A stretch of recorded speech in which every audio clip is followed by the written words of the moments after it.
Telegram account recovery.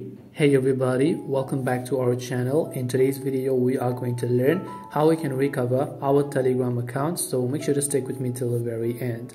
So if you'd like to basically recover your Telegram account, it's actually quite very simple. All you have to do is go ahead and then basically launch the Telegram application here.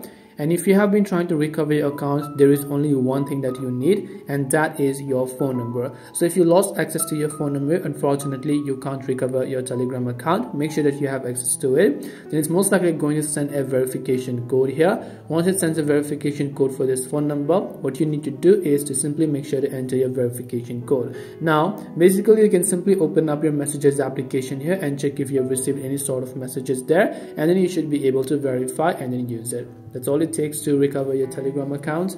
Hope this video was helpful. If you have got any questions, feel free to leave them down below. Thank you for watching till the end, and see you soon in the next video.